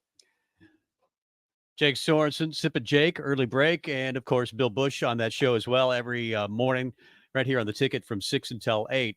Nebraska, as we know, is the last Power 5 team not to make a bowl game. I think it's been since 2016 that Nebraska last made a bowl game. 6-6 doesn't seem like a ton to ask when you look at the schedule. But again, they start the first 2 games on the road. They go 0-2, and it's going to look pretty tough. If Nebraska does make a bowl game, in your opinion, what will be the reason? Well, I think in general, let's look at what's killed Nebraska the past couple of years under Scott Frost. I mean, everyone says it was a talent problem. They were definitely less talented than some teams, but they rose up to the occasion in big games and lost close to Michigan and Ohio State. And so I don't view that the talent was a major issue. It was the fact they couldn't close out games. It was the crippling turnover, the missed field goal, the botched special teams play in general. So I guess to make it a long answer short, it's just really attention to detail, not blowing up in the final 4 minutes of a game with a crippling pick or fumble or missed assignment.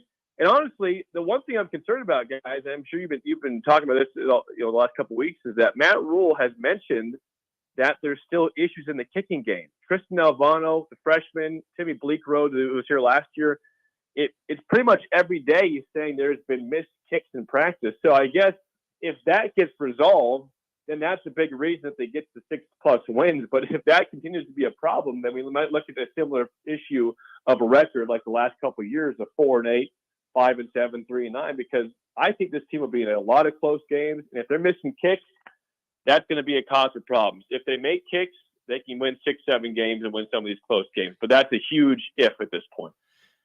Jake Sorensen from Early Break with Sip and Jake joining us here on Husker Rewind on 93.7 The Ticket. Off the Sartor Heyman text line, Thunder Not Collins wants to know who you are more optimistic about this upcoming football season, the Nebraska Cornhuskers or the Miami Dolphins? Without hesitation, this should surprise nobody because of the situations they're in.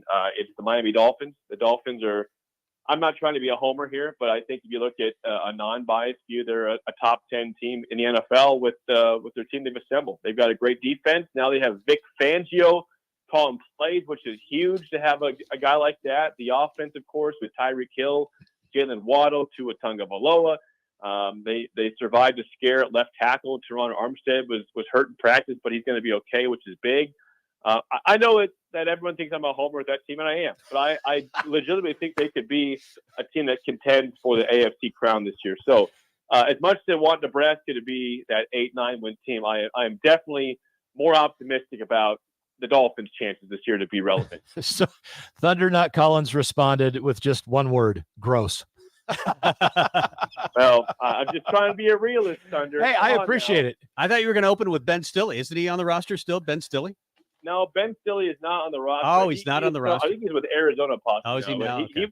He had a really impressive, first little rookie camp there, and had a chance to make it, but he is no longer with the team. But Garrett Nelson. Oh, that's right. Garrett Nelson is there. Game. Yeah, Garrett Nelson. Yeah, I'm not sure when they make that first cut if he'll make it, but I didn't really see him much in the second preseason game, which is kind of concerning for him. But he had that big sack against Atlanta, which is good to see. Matt Rule has announced that there will be no captains on a regular basis. It'll be a game-to-game thing. But maybe he thinks with the 0-9 numbers that you already have kind of team leaders voted on there. What do you think of the 0-9 thing for Nebraska? Yeah, it's interesting. It's unique. We've never seen that before in terms of what Nebraska's done in the past. I heard that too. I thought that caught my attention that they don't have the captains besides, game captains, but these guys are kind of seen as the leaders. But it just leads you to ask, what exactly is the end goal for that? Is it something where these guys are expected to be a rotation of game captains, or is it just saying, hey, we don't know what we have here. These guys have done well so far in fall camp as leaders, and we'll see, how they go when the bullets are flying in the game. So I don't know. To answer that, Tom, it's something I haven't wrapped my mind around to completely understand exactly my thoughts, but I do believe that Matt Rule knows what he's doing.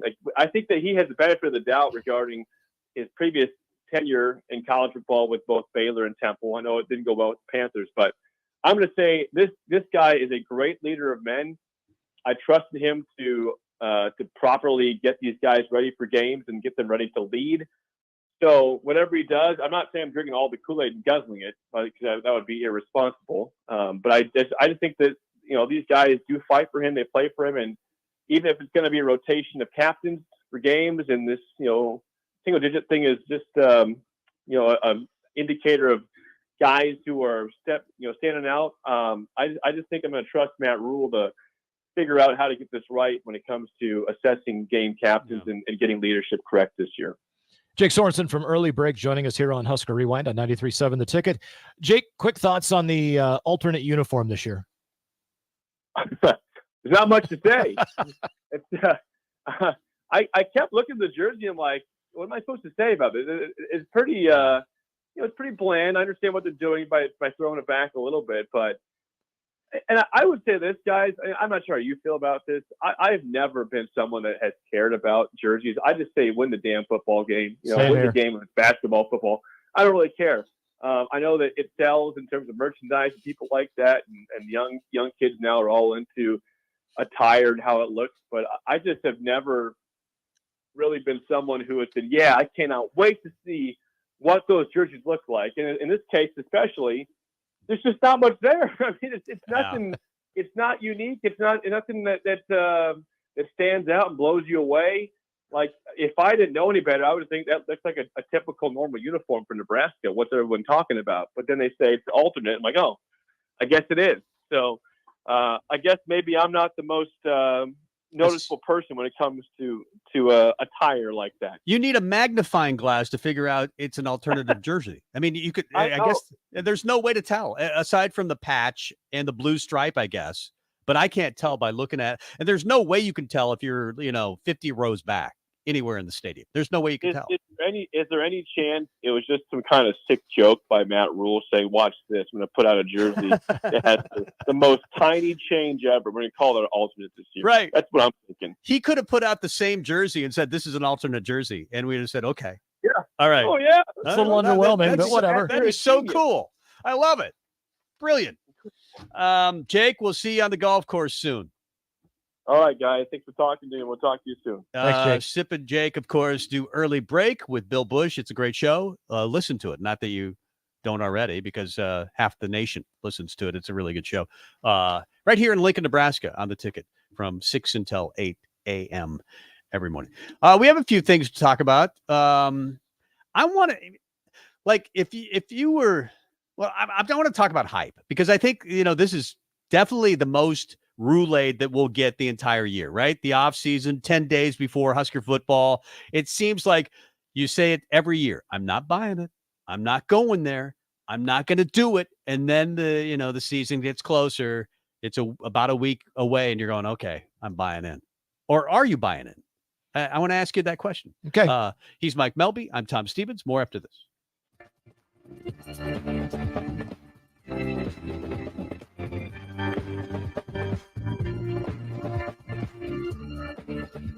This is Brad with Midwest Bank, proudly serving our Nebraska communities for over 70 years. We're a community bank, making local decisions, supporting local organizations, and helping local businesses and farms succeed. We are dedicated to serving our clients and helping them meet their financial needs with sound, innovative banking solutions. From an array of checking and deposit accounts, cash management services, to small business, real estate, and ag lending. We're here for you, your community, your bank, Midwest Bank. Find out more at midwestbank.com. Member FDIC. Too many people believe that chronic pain, allergies, or illness are permanent and something you're stuck with.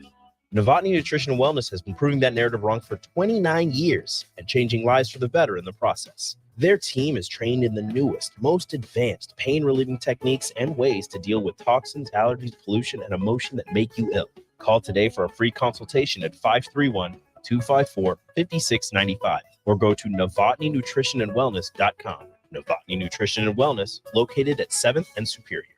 Hi, everyone. Kendall Warnock with A1 Automotive in downtown Lincoln. If you're looking for an automotive repair facility you can genuinely trust, we would be grateful for the opportunity to earn your business repairing your vehicle. We have ASE master technicians and qualified to work on a variety of vehicles from Hondas to Porsches, Jaguars to Toyotas, and Chevrolets to Fords. We pride ourselves on customer service and relationships, and we would be grateful for the opportunity to serve you. Give us a call at 402-477-4660. A1 Automotive, always honest answers. There's a buzz in the air at Kansas. Maybe it's the roar of fans here at the track, or the anticipation of the playoffs as drivers fight to move on to the next round and keep their championship hopes alive. Maybe it's the pulse of the heartland, the thrill of speed, or the sounds of grills sizzling in the campgrounds. Whatever it is, it will be one memorable weekend. NASCAR Playoffs weekend at Kansas Speedway, September 8th through the 10th. Get your tickets today at kansasspeedway.com. When it comes to tackling your fall projects, having the right equipment can make a huge difference. At Sunbelt Rentals, they have an extensive line of tools and equipment to help complete any job. From lawn and landscape equipment to hand tools, pressure washers, portable generators for you tailgaters, and much more. Sunbelt Rentals makes it easy to get what you need when you need it. Drop in to see the experts at 5450 Alvo Road in Lincoln, or visit sunbeltrentals.com today to learn how Sunbelt Rentals can make it happen for you. Proud to be voted Best Vape Shop. Generation V. Is thrilled to announce our newest location is now open at 27th and Superior. Generation V. Explore the largest selection of vape, Delta 8, Kratom, all your favorite brands of disposables, e-liquid, and premium THCA flower. Generation V. We'll guide you through our extensive collection to help you find the perfect fit. Generation V. With locations in Lincoln, Omaha, Seward, York, Kearney, and Beatrice. Visit our newest store now open at 27th and Superior in Lincoln. GenerationV.com. E6 contain nicotine. Nicotine is an addictive chemical. Our Remington Homes has really expanded and taken off in the last 5 years. Bob Benish of Aspen Builders, talking about their exciting new division, Remington Homes, which makes the home building process easier and more affordable. The exciting thing about a Remington home is you get to choose your floor plan from predetermined floor plans. You can select your options. We give you a lot of choices. By selecting certain floor plans, they're just easier to build. And you couple that with our great lot selection in all different areas. People do not want to be married to their house payment. They want to get a nice house with nice finishes in a great area for an affordable price. And that's what Remington Homes are all about. Home building is easier with a Remington home from Aspen Builders at 423-6811. Online at remingtonlincoln.com. remingtonlincoln.com. Hey guys, Jake Sorensen here from Early Break. The garage door at our house has been needing replacement for a couple years, and a few months ago, we finally did something about it. Steve's Garage Doors and Services was great through the whole process in providing options and also going to the next level to get a door that was approved by our HOA. And best of all, the removal of the old door and installation of the new door was done smoothly with no issues. Call Steve's Garage Doors and Services today at 402-480-9462. Happy hour. What if I told you that a Babe Ruth bat that was matched to a 1923 game sold for $1.3 million? An auction of this caliber with these kind of items, somebody's got white gloves on and they're like putting the bat on like the thing and they're like, this is just like some dude with like glasses on the front of his nose. This bat was used by Babe Ruth in 1923. This photo proves that this bat was used by Babe Ruth. The bidding will start at $1 million. Weekdays from 1 to 2 on 93.7 The Ticket and theticketfm.com. This is Sunday Rewind on 93.7 The Ticket and theticketfm.com. Final segment, Tom Stevens, Mike Melby. 11 days before kick, Thursday nights, Nebraska, Minnesota.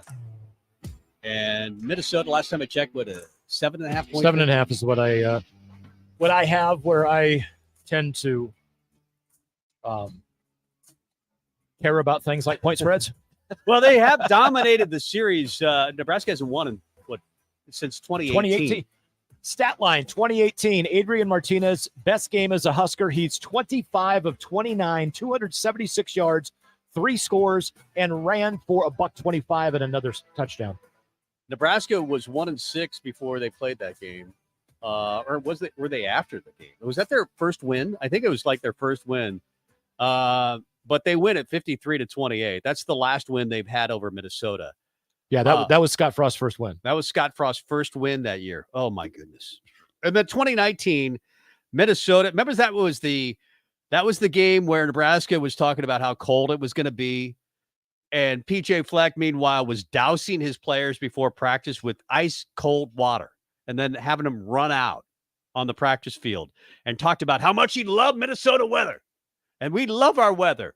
It was obviously a slap to Scott Frost. They dominated the game. I remember him saying after the game, he was like, we felt like we could get their line turned around, and they dominated 34-7. Then 2020 was the COVID year where Minnesota came into Memorial Stadium with 33 players in COVID protocol, either injured or in COVID protocol. And Mo Ibrahim gets 2 touchdowns. They win 24-17, I think, in that game, or 20-17, something like that. They win a 1-score game, which really bugged me. That's the one game in the series. Like the most embarrassing loss in That's Nebraska so embarrassing. football Nebraska in the last should have however many dominated years. that game. Yeah. It felt like that was a game where Nebraska just passed it way too much. They gave up on running the football against a team that was so injured. I know. Oh, that game makes me still mad today. So they've dominated. So what gives you confidence that Nebraska will win this year? Or do you have confidence that they'll win this year? I've said for last couple of weeks, I think it's going to be a field goal difference. Some people, the skeptics are like, you're nuts. There's no way we're going to get beat by 20. Other people are like, what do you mean it's only going to be the big time Roulade drinkers are like, now we're going to win by 20. No, I think it's going to be a close game. I think it's going to be a field goal to end it. I don't know who kicks it. I don't know if it's Timmy Bleekrode or Tristan Alvano for Nebraska or if it's Minnesota's kicker. And I just, that's kind of the feeling I have. I think it's going to be like a 2-3 point game. And it's going to be a game that I think Nebraska is going to come out, and the main takeaway of Nebraska's team is going to be that they are a far more physical team than they have been in a very long time. Last year, Minnesota won the game 20-13, but that was the year Martinez, last year, Casey Thompson really banged up and Purdy played injured, played for an injured, I should say, Casey Thompson. So Minnesota's won actually a few close games in the series, but they never felt that close because Nebraska just was never able to move the ball very well against Minnesota. And that's what they do to you. They play keep away. You can't stop them. Well, and that's the whole thing. Nebraska's MO, from what we're understanding, is going to be, hey, you know what? If we possess the ball for 41 minutes a game, we don't care. It seems like Nebraska has tried to take on, of any of the teams in the West, I would say they've tried to take on more of the Minnesota identity than any of the others. Iowa's been pathetic on offense. They've been great on defense, but pathetic on offense. Yep. I guess Illinois plays a little more of that style. Brett Bielema, run the ball, stop the run. Yeah. It feels like Matt Rule wants to do that and be a little more explosive with a more explosive quarterback. Well, and when you've got receivers that run 10-2 and 10-400s, it also helps. Yeah, I think you to be explosive. Yeah, everybody talks about Nebraska just wanting to run the football and being really cautious. I don't think that's the goal of Matt Rule. I think he said a number of times, he wants Jeff Sims to cut it loose. He doesn't want him to play scared. So people just say, well, we're going to run the football. That means we're going to go into a shell. I don't think that's the case. I think they're going to run the football, hopefully get the linebackers and the safeties to creep up, and then take their shots. Yeah. They don't have a Trey Palmer. That would be the big problem. But they do have some guys that can run. Yeah, but they have got some dudes that can absolutely fly. I mean, Malachi Coleman, Jaden Doss, Lloyd, they've got some speed. And then I still think Billy Kemp is a guy that doesn't have blazing speed. Billy Kemp is going to have more than a handful of games this year. He's your slot guy. Where he has anywhere between 8 and 12 catches and 90 and 125 yards. He's kind of has a Wan'Dale type size. I don't think he has the speed of Wan'Dale Robinson. No. But I think you can use him kind of like that a little bit. Yeah. Cooper Kupp. Cooper Kupp. He's your new Cooper Kupp. Yep. Cooper Kupp had, I think he led the league in receptions. So, I think that he'll get I think he'll be your leading receiver. He'll get more receptions, I think, than anybody out there. And if you can get Marcus Washington healthy, that gives you 2 guys. And then I think you start leaning on the tight ends. I think if Eric Gilbert can be healthy, that'll be big. Well, if he gets his waiver, that's the key thing. Yeah, because I think Thomas Fidone will be really good. And I think Nate Borkercher will be really good. So you got tight ends that can play. And then you've got a couple of wide receivers. Yeah, you don't have the depth maybe that you want, but maybe that develops with Ty Hahn and Alex Bullock. IGC. Don't forget about Isaiah Garcia Castaneda. So of all the guys, maybe with the 0 to 9 numbers, or anybody on this team, who are you buying the hype on right now? If I could say to you, there's going to be a first or second all Big Ten performer on this roster, who is it? As deep as the position is in the conference, this is going a ways to say it, but Gabe Ervin. I think Gabe Ervin could be a all-conference running back. That is a deep position in this conference. There are some absolute studs, but I think he's one of those guys. I really do. And the other guy that I think on the offensive side is Ben Scott. Well, if you're right on Gabe Ervin, it means that if he's an all-conference performer, and especially if he's first team, that means he's probably run for 1,000 yards plus, maybe 1,200 yards, something like that. And that probably means that the identity that Matt Rule is trying to create has happened. Yeah. That the offensive line is better. If he's a first-team all-league performer, that's really good for Nebraska. Yeah, and then on the defensive side of the ball, I mean, you look at Quentin Newsome, you look at Malcolm Hartzog, you look at the linebacking core. I mean, Luke Reimer and Nick Henrich. I just MJ Sherman, Chief Borders. I mean, these are guys that are coming from SEC programs, and I get it. They didn't, play tons of snaps, et cetera, but they're difference makers on the field. They're guys that I think potentially could wind up as all conference selections. I think, Luke Reimer. I think you target him. I think Jeff Sims, if the hype is real about him, then you've got something. I'll tell you, right, if Jeff Sims is first or second team all Big Ten quarterback, Nebraska wins 10 games. I sometimes like hearing not what the offensive coordinator says about the quarterback, but what the defensive coordinator says about the quarterback. And you're getting that from Tony White. The comment from Tony White was, Jeff Sims makes me a better coach because I have to go against that guy every day. And I think what Tony White is attempting to do is give you a lot of different looks and try to confuse quarterbacks. It makes Jeff Sims better because from what you're hearing, Nebraska throws a lot at you. The kitchen sink. You could be getting a blitz from any number of guys Albuquerque from any angle. And the quarterback has to know his stuff and make his reads. And I think that's really good for Jeff Sims. Like, how good was it for Tommy Frazier that he was going against Grant Wistrom and Jason Peter every day? It makes you better. I remember watching a spring game, Nebraska 95, the 95 spring game. And it was like a 10-7 game. And I go, Nebraska's they're not going to be very good this year. They can't score. And then I realized that's the best defense in the history of college football. That's the reason you can't score. I'm not saying that Tony White has the best defense in the history of college football, but if they're one of the top 3 defenses even in the West, that's a good sign for Nebraska. Oh, big time. Yeah. So I don't have the music outro because I've lost it. Remember it happened last week? Well, all those are the ones that we can't play anymore. So they're actually, if you go to one of the shows, they've got show name and then out, go to Ticket Weeknights out or something like that. Regardless. Okay. I'll let you hum the outro or just imagine the outro. I'll imagine it. And I'll tell you that I hope you have a great week. Finish line? I'm going to stick around and I'm going to do the finish line. Rebecca Pearson's going to be in with me. And on the Sutter Heyman live stream, we have a 16-year-old young lady out of Clovis, California by the name of Jade Avedissian, and she is one of the best drivers that there is in motorsports right now. She's driving in the USAC National Sprint Car Touring Series, the Extreme Midget Racing Touring Series, and I think she's going to be going a long way, who knows where, but it's going to be behind the wheel of a race car. A very talented young lady. We've got her on for the whole hour. Looking forward. Wow, to it. I'm going to listen to the entire hour coming home. Well, it'll take me about 20 minutes, and then I'll listen to the rest of it. Listen to the garage. Once I hit the garage, I'll listen to the rest of it. Mike, have a fun show. When I join you again, it'll be 4 days before kickoff. That's going to be so fun. We are getting close, kids. We'll see you next week. Husker Rewind. Mike Melby, Tom Stevens. We'll see you next Sunday at 5. Eagle chassis are back and better.